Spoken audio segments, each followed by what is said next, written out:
we really appreciate action learning, that you learn by doing, and which means that you don't have to perform when you come to the sessions. And it's perfectly fine if your first go-to is to give advice, and then we will help you dive deeper and really realize what's going on within you before the advice is popping up in your head.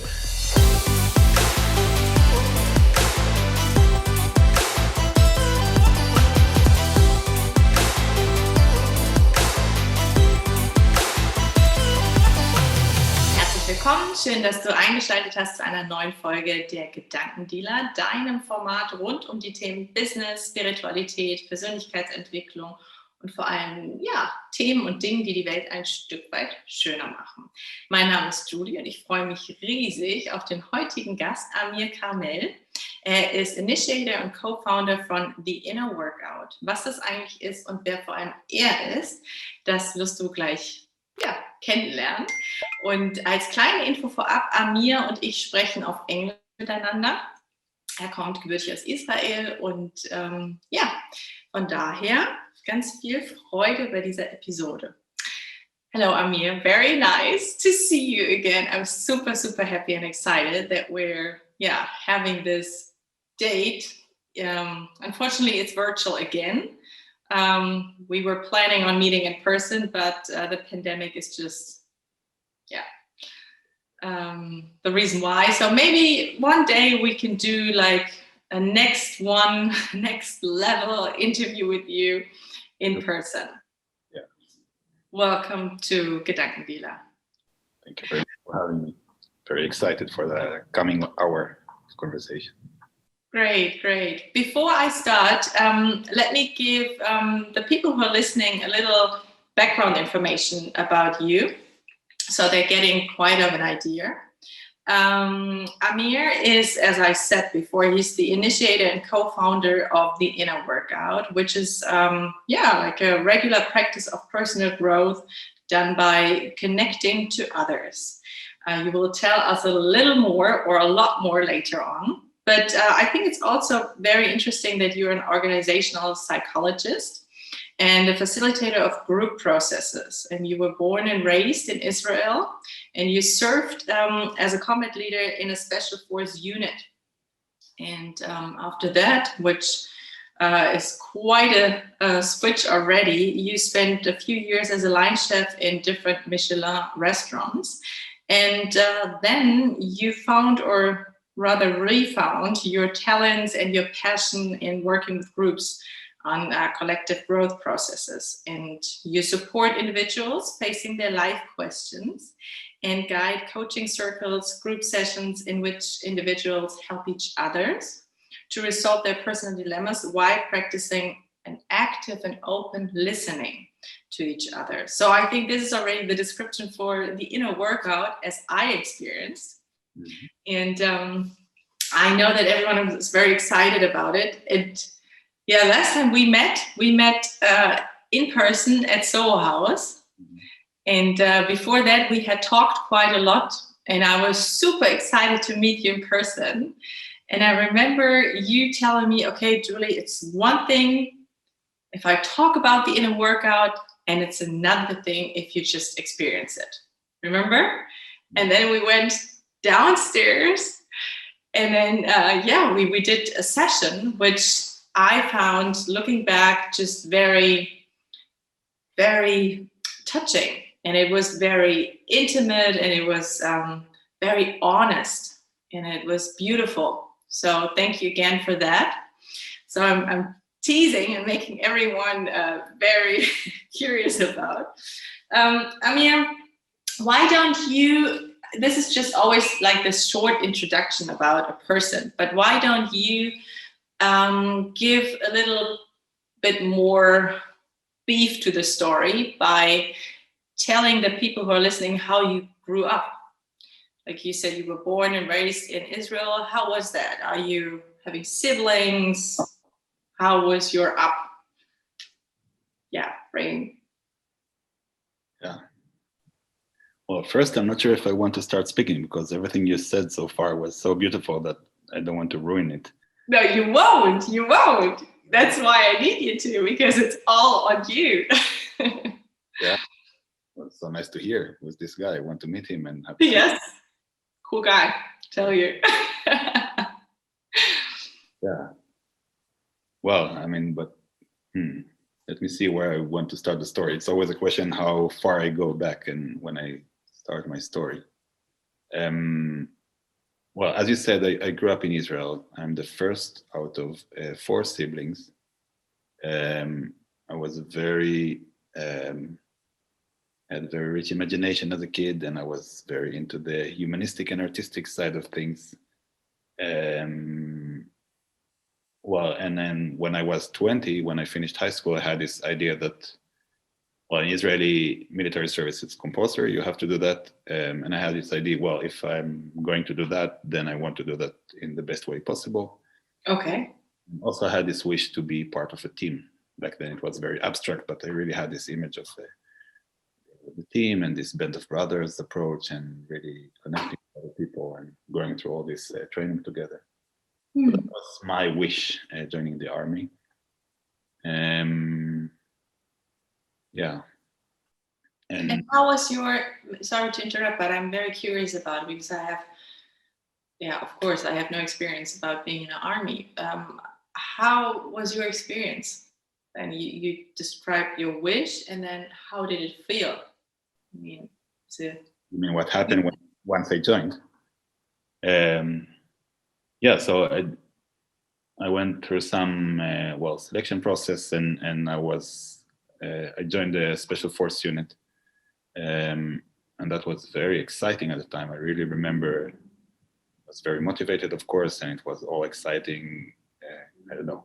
Even this, I wasn't very much into sports or into anything physical before, and then in the army, really, finding your own limits or going past your limits. Physically and with a group, that was a very exciting experience. I really remember, nights when I was falling asleep in my bed after training and then really feeling my entire body aches and feel, well, okay, I crossed another threshold or I did something that I was not able to do yesterday. That was exciting. And the team that I was really wishing to be part of was still today, it's a very meaningful experience. I think very quickly into the training, we became very close, and it's really, not necessarily through speaking a lot or, opening up verbally, but because you see each other in very difficult situations and you support each other when you break down, or you hug each other when you sleep at night outside because otherwise you would freeze. So these experiences, you really become very, very close, and you really know the other person in a way that... Was that one of your first experiences of the advantages of being in a group, like the collectiveness or the potential a group can have? So it was not fully an eye-opener. I mean, that was my wish initially to join the army, and I had experiences, in school or later being part of a group and how much it can bring, but not to that intensity. I really remember, because you have to work as a team, as you have to perform tasks together. So really entering this collective mindset that you are doing things for the whole, and it doesn't really matter who does what, as long as we as collective are doing good. So it's really almost a spiritual experience of being part of something bigger than yourself. I think that was, and of course it intensifies because you have to do that. I mean, there's a very physical weight that you have to carry together. It's not just an abstract concept. So it becomes very intense experience of being part of something bigger. Yeah. Is there also a lot of pressure going on, or is it more like an understanding, you referring to a spiritual experience that you are also just being guided through? It sounds to me like, or is it a lot of pressure going on and you have no other option, or even the same? Both. Yeah. I mean, the external reality is a lot of pressure, of course. I mean, you don't sleep and physically very busy, and you don't know what's going to happen next, and you're in constant state of fear or of pressure. That was the external reality, of course. Mostly looking back at that, or I think in small moments during that process, I could really feel this, when you could sort of zoom out and realize what is going on, then you really see the depth of the experience. But day to day, yeah, you're busy and stressed and afraid and many different things. Okay, so thank you for sharing that. Take us to the point after your time at the army. I mean, what changed? I think this is a drastic change, becoming a line chef. Yeah.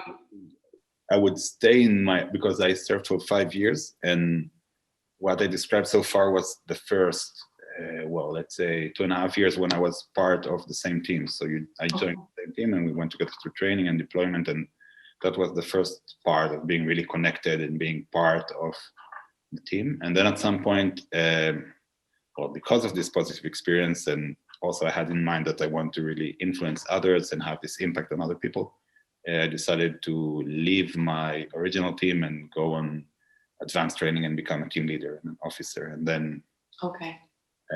then start my second period in my service when I was team leader for 2 more years, which was way more challenging and difficult. How? Well, for one, this loneliness of a leader, that you are by yourself and you have to lead the team, and it's not this harmonic connection and we're all in together, but it's much more, you have to make tough, rough decisions, and not everybody likes you. I found myself in very lonely situations there, for one. And I think the other part was that I became much more aware of the bigger context I was operating in.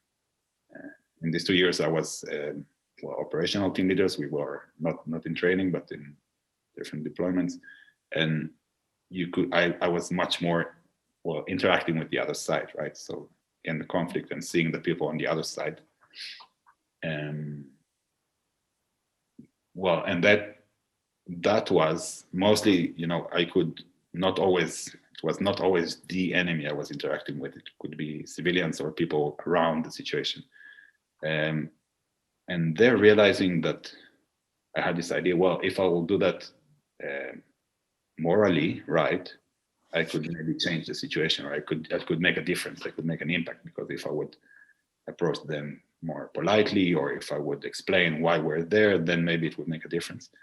And I really realized that there was no chance of building a connection. I mean, that this human being on the other side had so much hatred and fear, and that we could never connect as equals. No matter what you did? In this specific situation. I mean, of course, with the role I was fulfilling. So that was, for me, very painful. I mean, realizing that, there's a person is, I don't know, my age, or the age of my parents or my siblings, and we just can never connect. I mean, just this pain of not being able to connect, of realizing how far away you are from each other. So I think, whenever I tell my story, then the first part is really about this connection and being part of something bigger and knowing each other without words, and really feeling that we're all, having the same heartbeat almost. And then the second experience is almost the opposite, of really no chance that we could connect, no chance that we could see things in the same way, or really feel each other's pain, because we are so apart from each other. Did this disconnection you've experienced with the other side, did this also lead into, or did it have an effect on a disconnection to yourself or to some of your values? I assume it does, right? Whenever something is happening outside and it's painful, it's also painful inside. I assume it does, because, in practice, I was there not being able to create what I wanted to create. So within myself, I had this conflict of, I'm just unable to make this move, unable to open up as I want. So that was, of course, leading to disconnection with myself. And How did you deal with this duality? I think it took me years. It wasn't just, I couldn't solve it then. So it was only later, when I finished my service and I had time to reflect and step into, more meditation, more personal reflection, then I could start dealing with that. I think I'm still. Mm-hmm. Mm-hmm. And then how did you get to the point where you said, I'm done? It wasn't so difficult. I mean, initially I planned to do 2 years before even having all these experiences. And then after 2 years, I knew I was done and I was just looking forward to do something different. So, but there was I didn't have to do much. I didn't have to make an active decision. It was just the right time to leave. And then I left. There was no conflict there. No, internal and not external. Mm-hmm. Yeah. And then Linienchef. I mean, there's something, like a similarity. I think from what I know, it's a lot of pressure, and you're also, a leader for a team. So there's some things that are similar, but how did that come into your life? Yeah, I was not a team leader in the kitchen, but definitely this time pressure and high standards and working in a team. These are all things that I was familiar with. And short deadlines, and you always have to perform, and everything has to be, on one hand, the quickest, and on the other hand, the best quality possible. So I was familiar with all of this, approach. Mm-hmm. The only difference is that at the end, there's a dish at the table and not, something, I don't know, some more painful results. So for me, that was a beautiful transition period of, putting my skills and my approach to work, but then creating something beautiful and nice together, creating a nice experience together for the guests. And I really liked that. It was nice, dedicating my energies and my creativity and everything into that. So first, the transition was easy, and second, it's still very different than the military experience and environment. Yes, I can imagine. That's why I think it's so interesting, because I'm always a huge fan of connecting the dots, and things usually make sense when you look backwards rather than when you look, oh, where am I right now and where is this heading? And with you can already tell. So here are the similarities and your skills, and you probably developed a lot more skills by communicating on a very effective way or level. So when did you study psychology then? So I was a chef, I think overall it was 2 years or 3 years maybe between my service, and then it was exciting and it was fulfilling and it was challenging and many different things. But then I remember that at some point I said, I don't see myself, doing that for the rest of my life. I don't see myself. It's all exciting, but I miss the people element. I miss really having impact on people. And I remember one experience of, in the Michelin star restaurants, sometimes you would have these business dinners or something, people bring clients and I don't know, closing a deal or whatever. And I was cooking for them in an open kitchen. And I really thought, it's not enough for me to be just the chef in this scenario. I want to be there at the table. I want to be the person doing actual things with other people and having impact on other people, and having that as my main. Of course, in the kitchen, you interact with other human beings, and you do have impact on each other, but not as your main thing. I mean, first you're a chef, and then later you could. I missed something. It wasn't enough for me, and I really missed this. Having. I can so see you in that moment, because from the connection I have with you, I can sense that you're a very warm-hearted person, and that you even connect with people, not just by a verbal communication.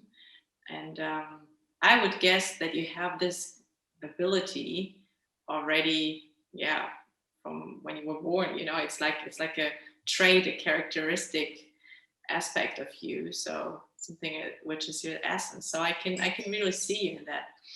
And so you were looking at that table and thought, I want to be there. I want to be right with the people in the group. Mm-hmm. And then was it a quick decision you made, or are you someone who's very fast changing things, or did it take a longer transition phase? Well, starting my studies was a very quick decision. I just felt, I really remember this night cycling back. It was already here in Amsterdam. I was cycling back home after a long shift at the restaurant. And I said, well, I'm going to, I was already applying, but I would make this transition, and the kitchen is not enough. So that was very quick, and I just felt it in my guts. And then later I could give it some explanations, but it just felt right. But then still I would study for most of my bachelor, I would still work in the Michelin star restaurants on the weekends. So I would study 5 days and then work for 2 days, which now seems very intense, but then it was a nice combination, because I would really make my brain work hard and study a lot during the week, and then really just let my hands work and my other senses, and let my brain rest for 2 days. I think it sounds great. Yeah. If you are not a father. Exactly. From my reality now, it's I don't see it happening, but yeah, exactly. I can imagine it's totally different. Wow. Yeah. And then your major was organizational psychology. So how did you decide on that? Why nothing? Well, I think when studying psychology, I really had this idea that I want to work with groups. And I think, going back to two major experiences from my service, is really this creating this connection in a group, and also bridging the difference, or healing this distance that people have. So really this working with groups and facilitating group processes, that was really my passion when going to study psychology. And I thought, if you do that in organizations, then you can earn money from that, and you could really bring some human qualities and connections into companies. And I really had this idea that I want to do that, in companies where things are happening, and not in some remote place where, taking people away from their job, but really meet people in their reality right now and make the connections happens there. Do you remember your first workshop? You were facilitating? It must have been a great moment. Wow. Yeah. It was next to my master's. I was in the learning and development department of Triodos Bank. It's a bank, a green bank. Mm-hmm. And I remember my role, my first assignment was to organize and host this seminar of a few sessions for the co-workers of the bank. And the experience with that is that I am where I should be, doing what I should be doing in the right time, in the right place. Like really there's nothing else I want to do but that. And I still have this experience whenever I'm with groups. It's like, there's nowhere else I want to be right now. Nothing else I want to do right now. It's really... It's beautiful. It's like this inner calling, right? So people who are just listening, how can we describe what you were just doing? Non-verbally, it's like in coming or centering. You were showing, it's like you're right at the point where you should be in every matter, right? And this movement is interesting because it's some movement from top down, right? So there is some purpose and potential up there, and you really embody it. So you really bring it to your core, to your heart, and from somewhere here in the universe. And I also see, like even with your mind, your heart, and your intuition, as you were referring to following your gut earlier. So I think that's amazing. Just seeing that you're doing it. Just intuitive following. Beautiful. And then, Amir, tell me about the inner workout is your concept. Mm-hmm. How did you come up with this? Like, you were probably facilitating a lot of different groups for big companies or NGOs or small groups. Just give us a little insight about that when you realize you want to come up with your own concept. Well, I wish it would have been true, but it's not. I mean, I wasn't doing so many different facilitation or assignments, but I came across this method that's called peer coaching circles. And that was when I was almost, at the middle of my studies. I mean, when I was almost done with my bachelor. And basically this approach is that there's a group coming in together to the same room, and then every time someone else would be the person sharing their dilemma or question, and the group, following a very clear process, listen and reflect back what they heard and help the person sharing their question to have more clarity and decide what they want to do about that next. And it blew my mind because I really saw it. So it's a very simple process, right? So bring in a question, where do you feel stuck? What's your future? And then you take a moment and the rest just reflect back what they heard. And there's a moment of everybody speaking about the question giver, the case owner, when he is still in the room, helping kind of looking for the essence of the question. Yeah. And at the end, the case giver decide what they want to do about it next. Basically, that's the process. And it was beautiful on many, many different levels. I mean, it was beautiful because there's no power differences. I mean, we're all in it together, and every time someone else stepping in and get help, but also we're all carrying each other in our growth, and there's no someone guiding us. And there is always this magic that happens both ways. I mean, of course, I'm sharing something and someone is listening to me, but also as a listener, I'm really actively listening and actively supporting the other person and learn a lot and gain a lot from that. Yes. And many more different beautiful things that comes out of it. So I was doing that with friends and inviting people to be part. And then at Triodos, I had the opportunity to do that with colleagues at the bank. And seeing there the magic that it does in organizational setting. I mean, that we can really see each other and we can really be ourselves and connect to each other as colleagues and put aside the job title and everything and just support each other really in what we're dealing with right now. Yeah, that was amazing and beautiful. And I ended up leading a pilot of coaching circles at Triodos and writing my thesis about that. So also researching the impact of that on the individual. And graduating and I was looking for places to bring that in, this way of working, and as a way to connect colleagues, as a way to help you really, tap into your full potential. And what I saw was that first, from the outside world, I realized that you're asking quite a lot for something that you're not yet familiar with. As you described earlier, I mean, you can speak about the in-workout or about this type of work, but it's completely different to experience it. Mm-hmm. In order to step into that, it's quite a leap, right? And especially to commit to a long process and to the same group. And what if I don't like the group? And why should I commit to whatever? So that was one thing. Okay, I mean, the threshold to step in was very high. Mm-hmm.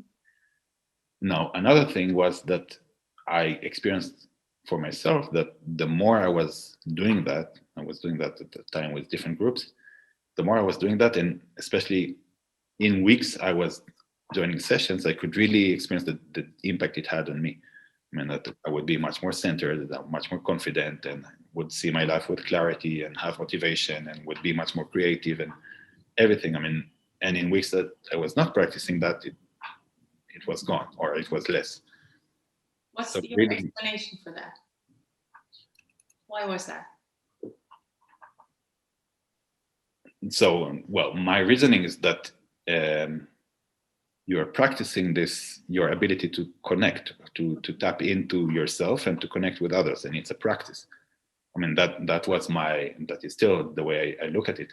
And then seeing, okay, so there is some element of practice into it. I mean, in the same way that you go to yoga and then the rest of the day you're feeling, lighter and more connected, there is some element of practice. And the more you practice, the more impact you feel.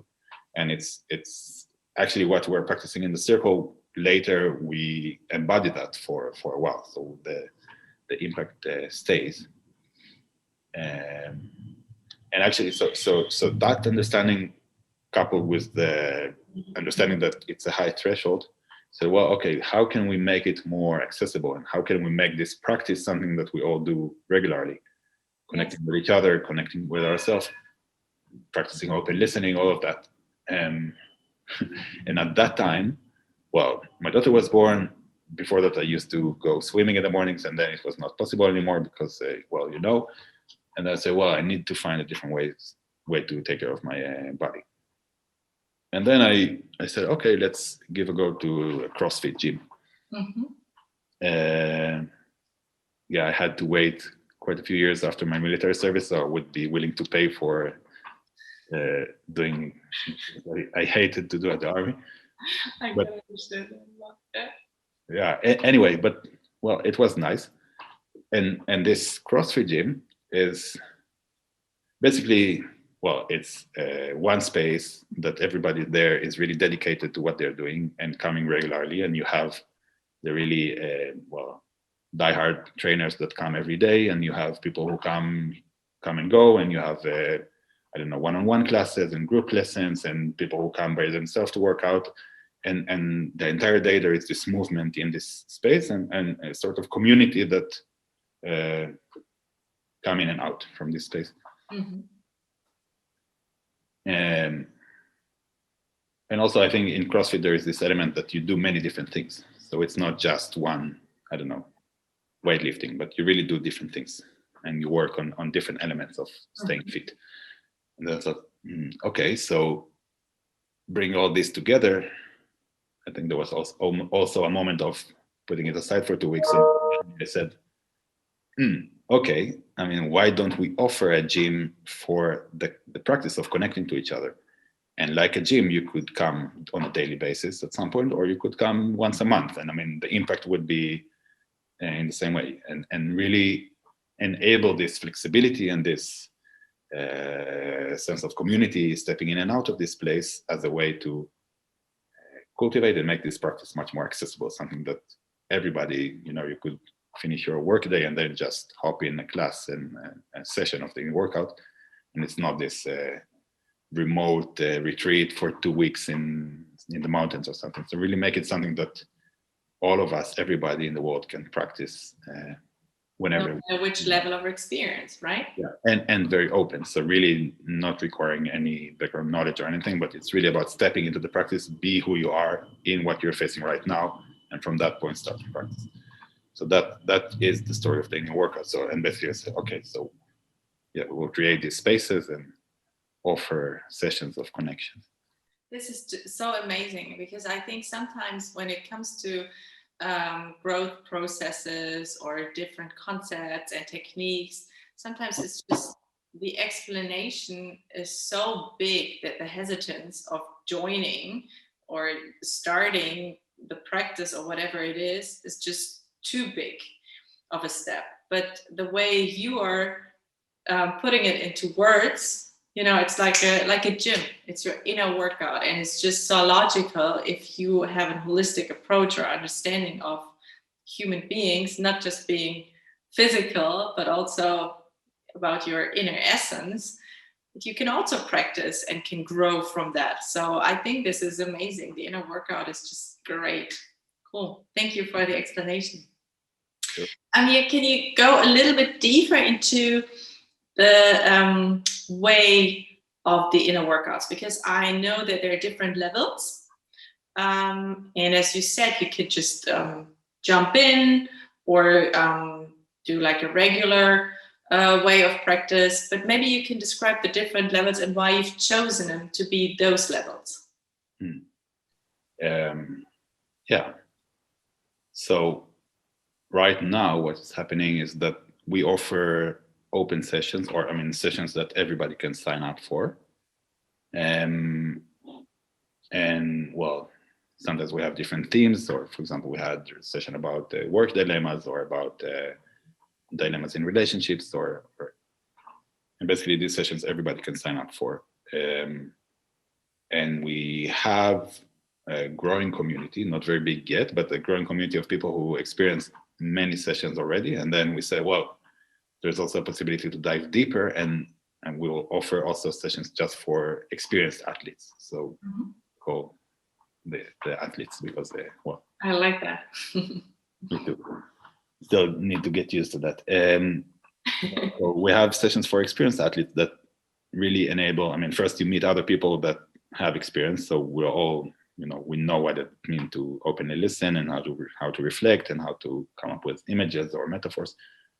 And also we give much more time to dive deeper, so we can really, dive deeper and get deeper insights and well. Can you please go back to the, you say we all know how to reflect and come up with metaphors and stuff like that.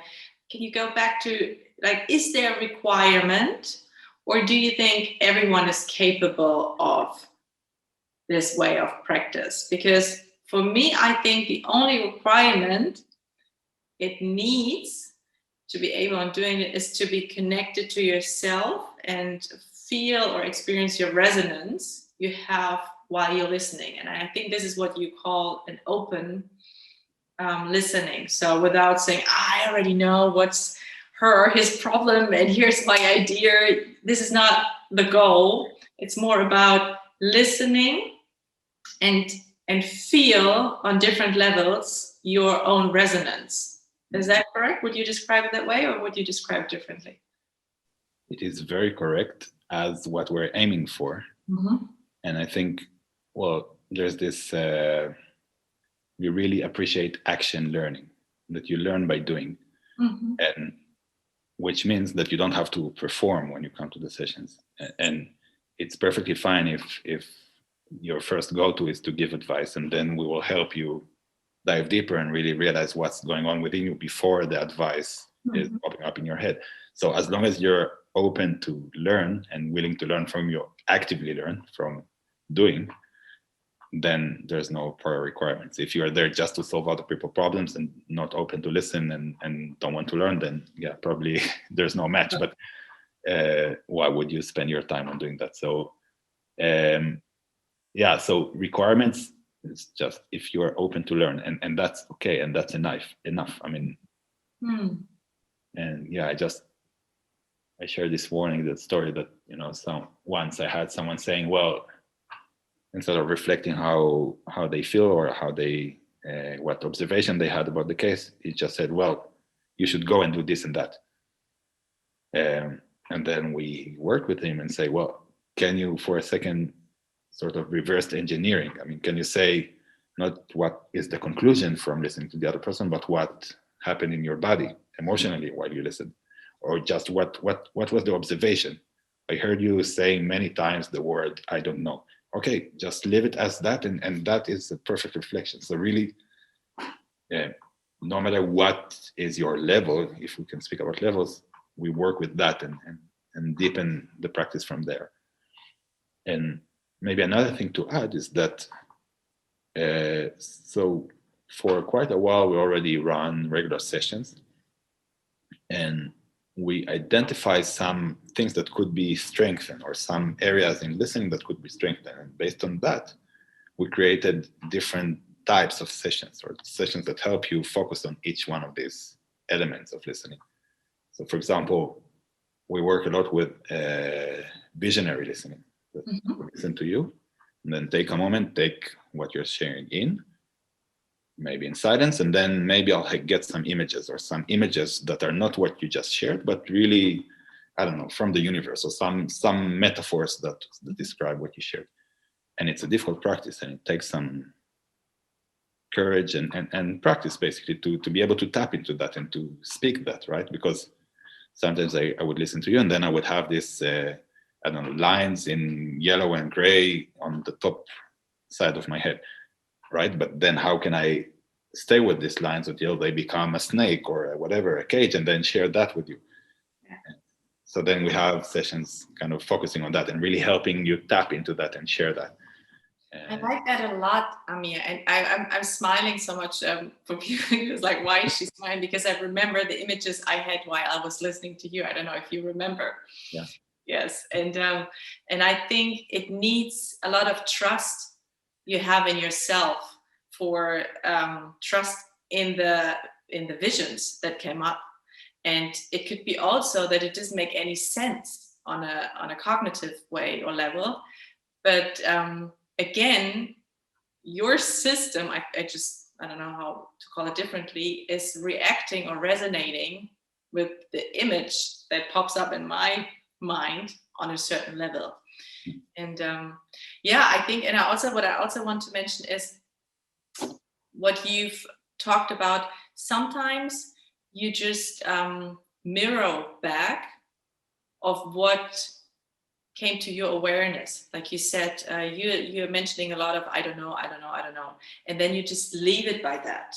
And even if you see someone is getting frustrated by the reflection or by something you offered to the person, that's how I call it, then you just leave it there, because sometimes the frustration or the reaction is so important for the other person to experience and then to decide which direction to go from there. So I think that these 2 points are really, really beautiful. And I think this broadens our perspective, or this puts communication and understanding and listening to such a different level of what we in Western society are used to. Yeah. I think this, framing it as offering is a really beautiful thing, because actually, so you have your own path and your own journey, and you're dealing with something, and then for a short while we are together in your journey, and I'm listening and carrying you in whatever you're doing. But not for a moment I want to walk in your shoes, or I want to take away the ownership of what you're dealing with. So I could just offer you back, this is what I hear, this is what I see, and leave the full ownership for you. Yes. Think what you want to do with it. But so it's really this fully respecting the ownership and the freedom of the other person, and just offering what you had. So of course with a lot of care and compassion, but without taking away their ownership. And that's also something very important you've mentioned earlier, is that you are on the same level. So it's not like you're the wise person who will lead and tell everyone what to do. It's more like the offer, and then everyone is responsible for what to do with it. Yeah. I think this is great, because in this way it enables people to trust in themselves rather than to follow like little sheep, some leader, and not even being able to connect with themselves. Yeah.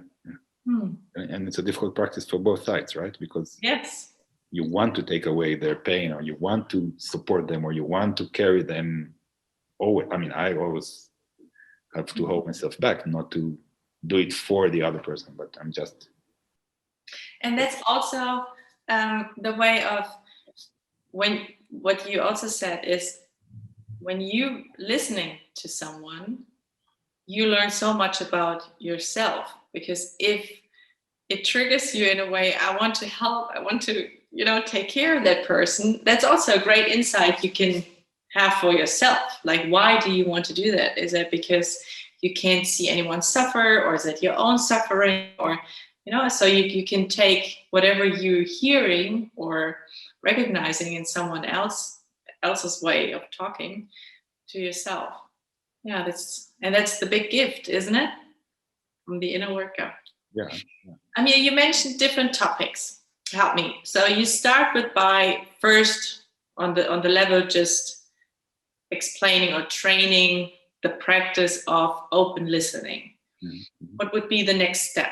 The embodiment, maybe, or? Yeah. So, they are not necessarily organized in levels 1 to 5, but then we have 5 different ways of working. Mm-hmm.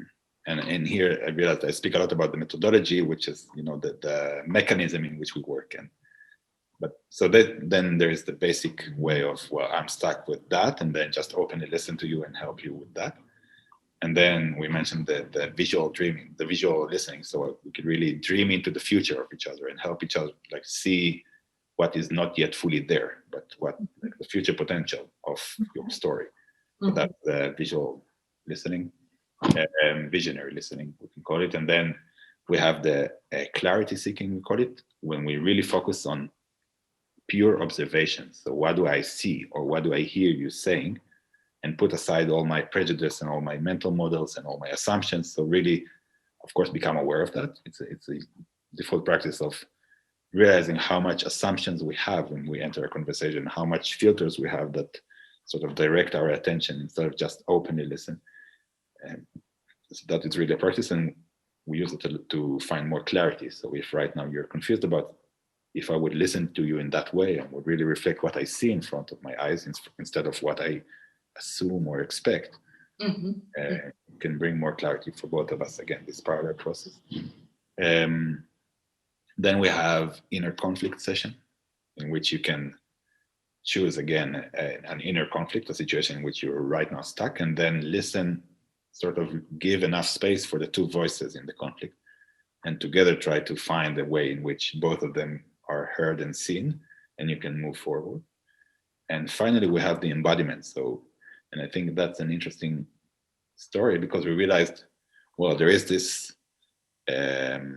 it's a multiple phases process when this dialogue, right? So I'm sharing something. So I experience some discomfort, something in my gut or in my heart or anywhere in my body.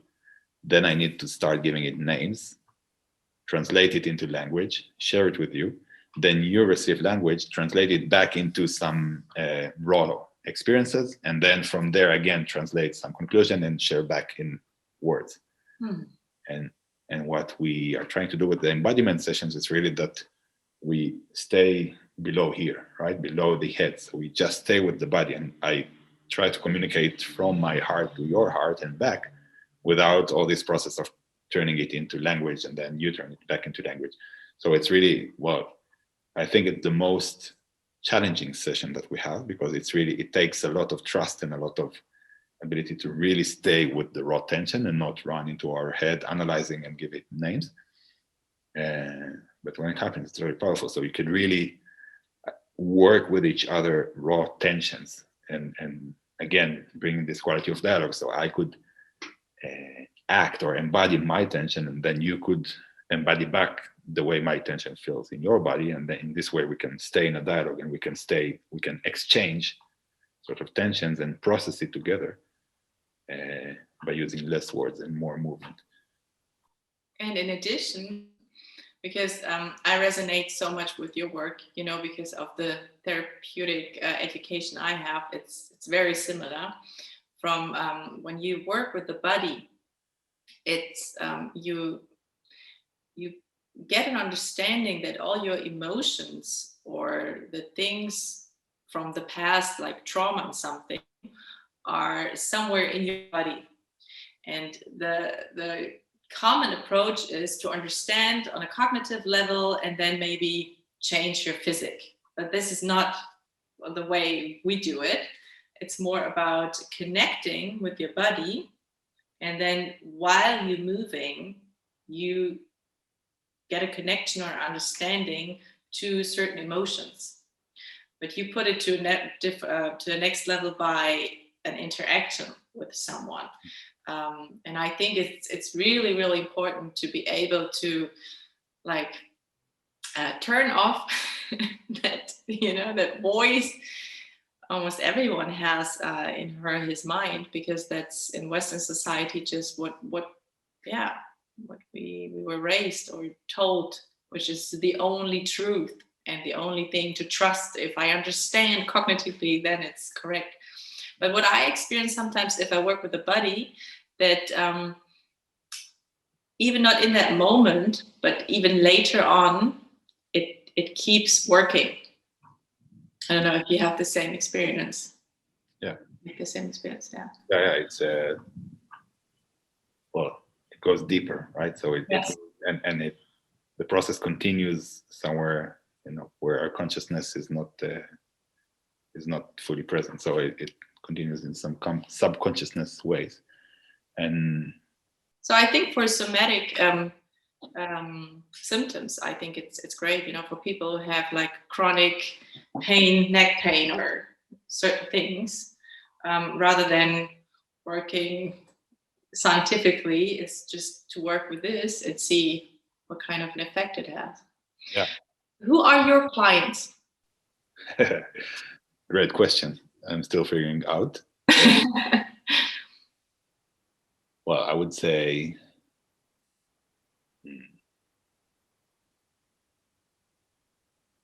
so definitely people who are open enough for this type of work. I mean,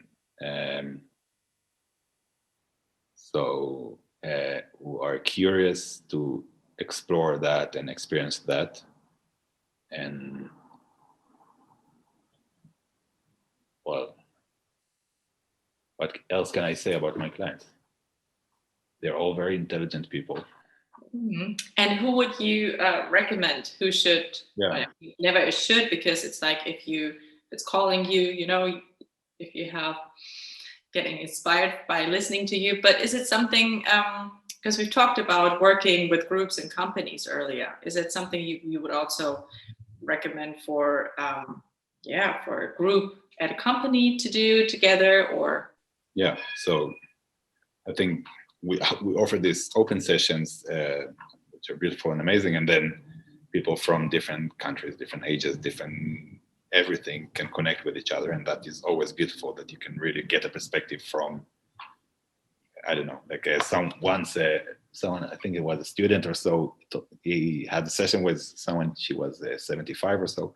Oh. So they had a huge age difference. And then he came to me after the session and said, I didn't know that my grandma or people the age of my grandma have still, doubts and dreams and thoughts. I never expected to hear so much depth and complexity, and that was so. I mean, it has this beautiful effect of connecting people from completely different contexts. And yes, now so we started offering sessions in companies. We had 2. But as a way to connect colleagues. I mean, we're all sharing the same context. We're all working for the same company, have maybe similar challenges, and then connect there based on this shared understanding of the system we're part of,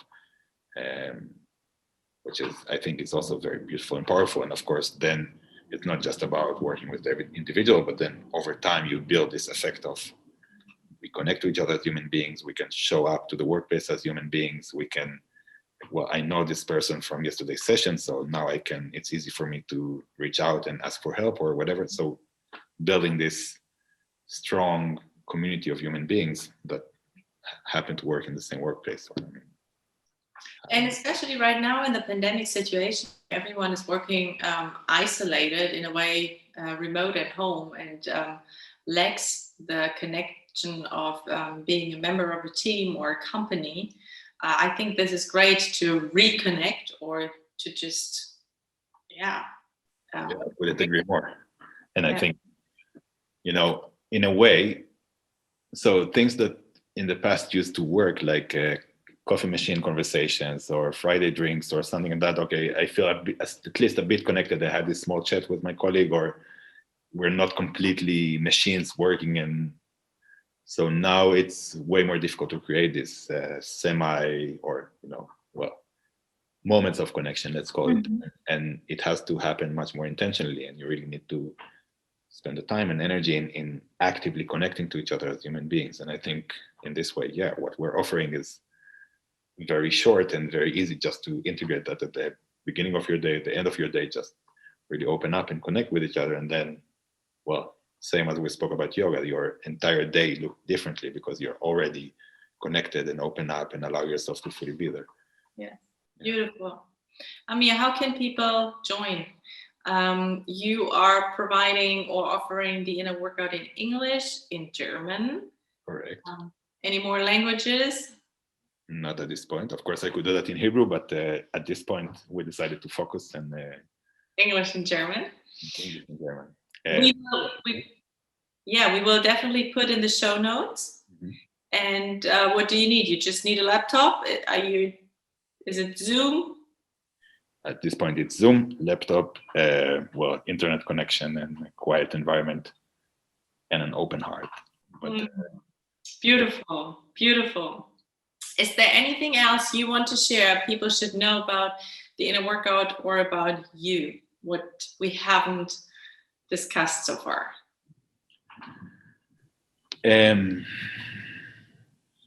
Yeah. I am, as an entrepreneur, having this conflict of, on one hand, I'm still figuring things out, and I'm still having these ups and downs, and not everything is perfect.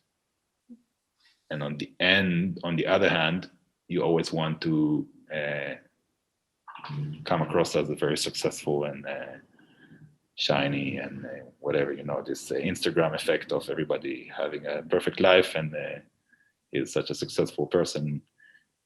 And I think this conflict is even stronger because what the work we're doing at the inner workout is really about being your true self and showing up as you really are, and not trying to put a mask and be someone else and appear successful like we do on Instagram and LinkedIn and whenever.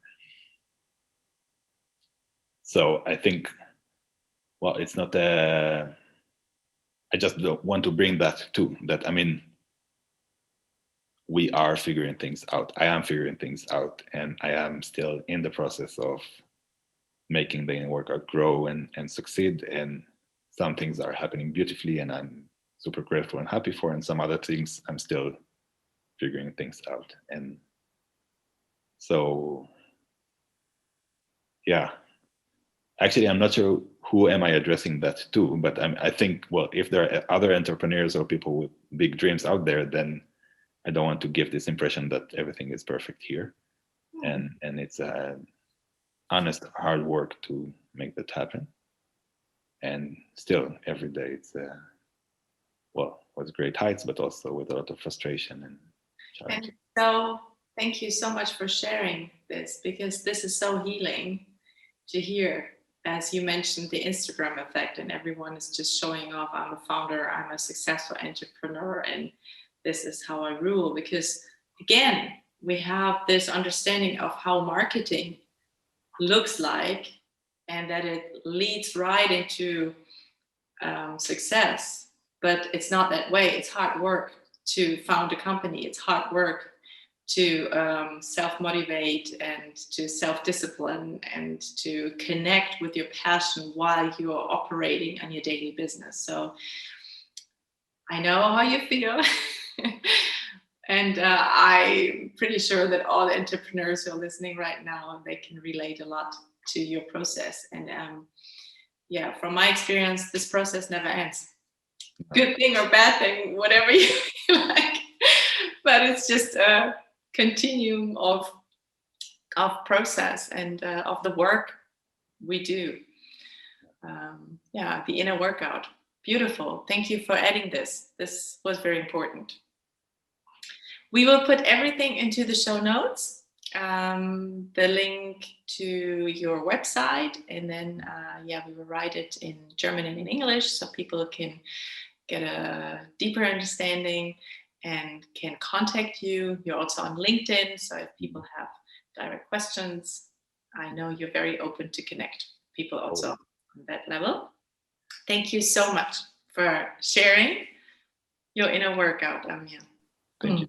I'm putting my hand on my heart for those who just listen and can see it. Same here. Thank you very much, Julie. Thank you, Amir.